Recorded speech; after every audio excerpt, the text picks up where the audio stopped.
साल 2014 से पहले देश में एक सरकार होती थी जिस पर देश में घट रही घटनाओं की जवाबदेही होती थी।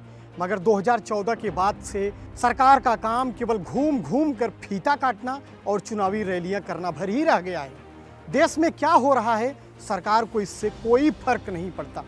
18-18 घंटे काम करने का ढोंग करने वाले प्रधानमंत्री की कुल उपलब्धियां केवल इतनी है कि उन्होंने 9 साल के कार्यकाल में 91 गालियां खाई। ऐसा हम नहीं बल्कि प्रधानमंत्री खुद भरे मंच से कहते हैं। नौकरी छीनकर 5 किलो राशन देने वाली सरकार ने व्हाट्सएप और फेसबुक यूनिवर्सिटी के माध्यम से देश में ऐसा माहौल बना दिया है कि अब लगने लगा है कि 2014 से पहले हम गुलाम थे। 2014 से पहले देश में कुछ था ही नहीं। हमें गांधी जी ने नहीं, हमें मोदी जी ने आज़ाद कराया है। देश में जो कुछ अच्छा हुआ है सब मोदी जी की कृपा।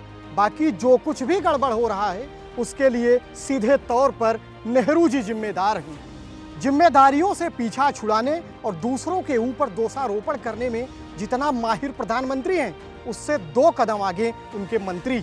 इतना खराब मंत्रिमंडल देश के इतिहास में कभी नहीं था। वो जिस मामले के मंत्री होते हैं उसके अलावा हर मुद्दों पर बात करते हैं। जिस गृह मंत्री के ऊपर देश की सुरक्षा की जिम्मेदारी होती है वो कर्नाटक में खुलेआम कहता है कि अगर गलती से भी कांग्रेस आई तो पूरे कर्नाटक में दंगा फैल जाएगा। इससे वहां की जनता में भय का माहौल उत्पन्न हो गया। मणिपुर महीनों से बुरी तरह जल रहा है।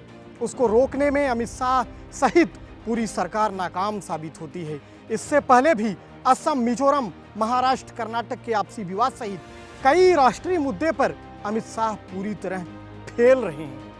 बाकी चीन का मसला तो छोड़ ही दीजिए। चीन रोज हमारी सीमा में घुस आता है, भारत के भीतर अपने गांव बसा लेता है। मगर क्या मजाल कि गृह मंत्री और रक्षा मंत्री इसका मुंहतोड़ जवाब दें। पहले रक्षा मंत्री राजनाथ सिंह 2 शब्द यानी कड़ी निंदा बोलकर अपना काम चला लेते थे, मगर आजकल क्या मजबूरी आ गई है कि वो 2 शब्द भी मुंह से नहीं निकल पा रहे हैं। भाजपा जिसे अपना सबसे योग्य मंत्री मानती है वो हैं विदेश मंत्री एस जयशंकर। इतना योग्य कि विदेश नीतियों पर ध्यान देने की बजाय अपना पूरा ध्यान राहुल गांधी के विदेश यात्रा पर लगा देते हैं। जब कभी उनसे चीन के दुस्साहस पर सवाल पूछा जाता है तो कहते हैं चीन से हम कैसे लड़ पाएंगे, चीन तो हमसे बड़ी अर्थव्यवस्था है। जब अर्थव्यवस्था की बात आई तो निर्मला सीतारमण की बात भी कर ही लेते हैं, जो कि मोदी सरकार की एक तेजस्वी मंत्री हैं। इतना तेजस्वी कि जब से बजट पेश कर रही हैं अच्छे अच्छे अर्थशास्त्रियों को बजट समझने में पसीना छूट जाता है।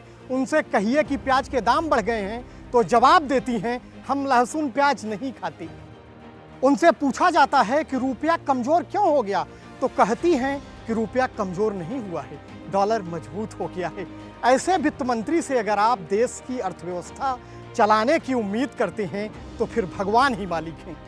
देश की महिला एवं बाल विकास मंत्री हैं स्मृति ईरानी।